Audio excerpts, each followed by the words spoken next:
Hi, I'm Chris Montoya. I sell houses, and this is Scott, and quite literally, he sells everything I like. No joke.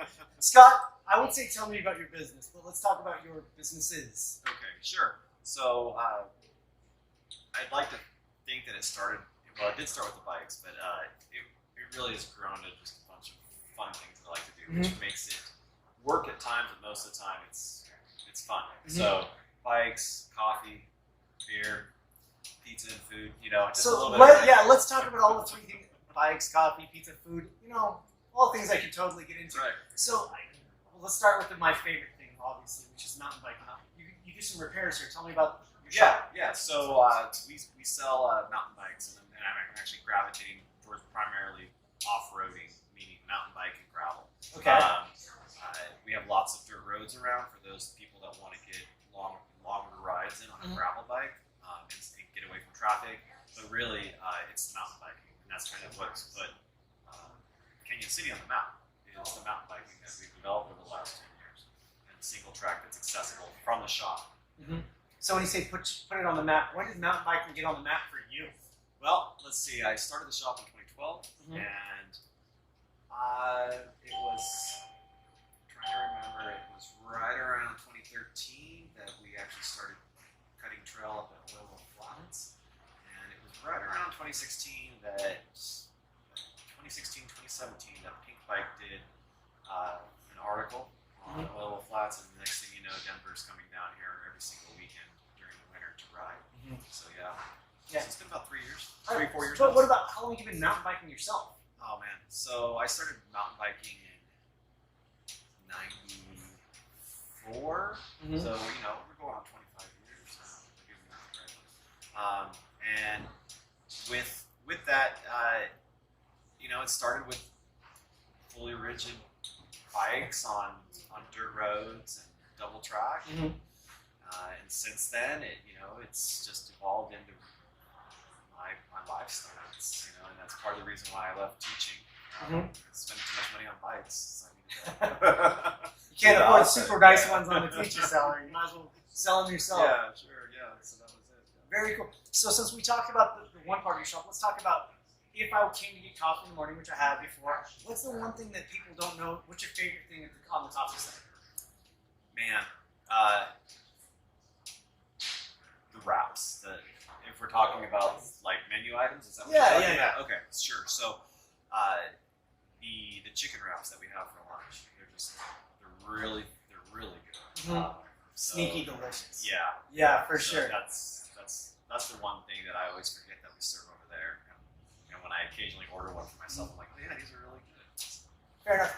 Okay, let's move to the next fun part. Tell me your favorite beer that you serve. Oh, Stone IPA. As much as I love Colorado's beer, Stone was the first beer that the IPA was the first one that I had when I was younger. You mean right at your 21st birthday, right? Yeah, well, it's funny because IPA, we really didn't start drinking IPAs until much later. So I was well within the legal limit by the time we started. Just making sure we're talking about the same thing.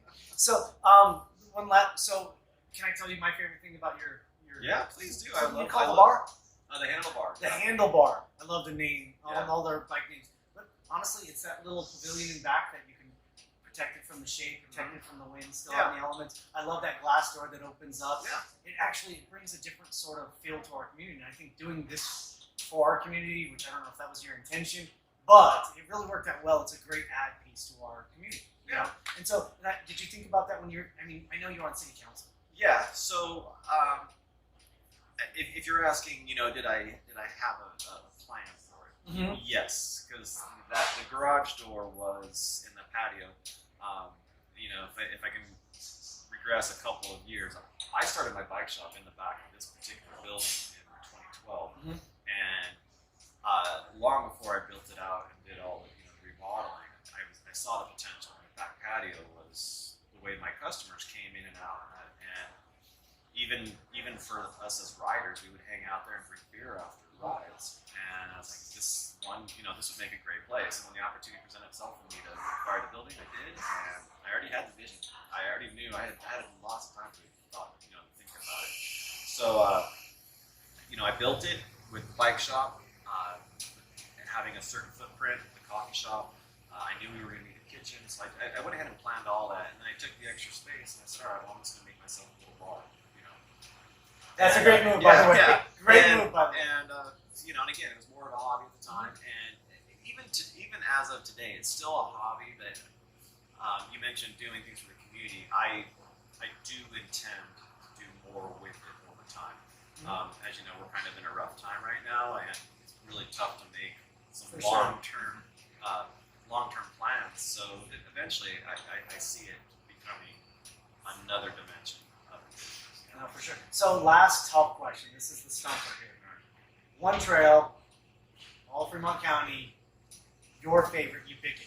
Okay, well, it's going to be anticlimactic because it's not pleasant. But it's a 1 mile section of trail, and it's a green, but it's a really fun flow trail. And it has lots of curves in it. You can actually get a lot of speed, and it's the way that I commute to and from work every day. So I've ridden, I generally ride that 10 times a week. It's fun. It's a fun, fast trail. Don't get me wrong, there's a bunch of other trails out there that are equal. Have to take a close second, but that's my go-to one right there. Mutton busting is a solid choice for sure, for sure. So this is the part of the interview where you get to ask me one. Yeah. So my question for you is, having been in Canyon now since you graduated high school in the mid '90s, what are you seeing? You know, what kind of growth are you observing? Because I mean, I've been here now for 16 years, and I've seen some noticeable changes, and I see new people coming in.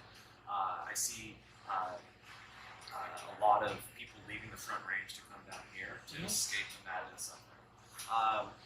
You know, what have been your observations? You know, what have you seen? So what I would say is early on, you know, not that I thought about it too much when you're a kid. You don't think about community. You think about what am I going to do for fun?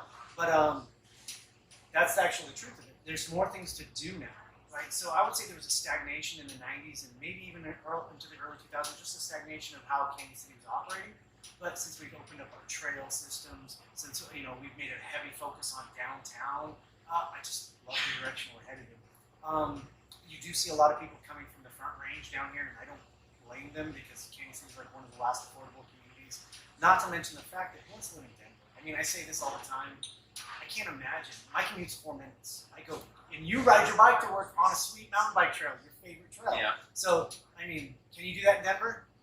No. No chance there. My commute's 4 minutes. What's their commute like? Yeah. So there's like just many reasons. And to address your question directly, I mean, it was stagnated, but it seems like Canon City's full steam ahead with community growth, with downtown Main Street growth, growth for, like you said, you're here mountain biking, you're here gravel biking, you're here doing all these things. This is what's great about it. Yeah, rock. It's like the rock climbing. World class rock climbing. That's the reason I'm here. Actually, I may have shared that with you, but when we first were deciding where we wanted to live, I said, well, yeah, I can go down and live in Canyon for a year. Because that's about what we were thinking. Let's just try it for a year. Long year. Yeah, because there was rock climbing, and that was it. That was my total justification, and here we are.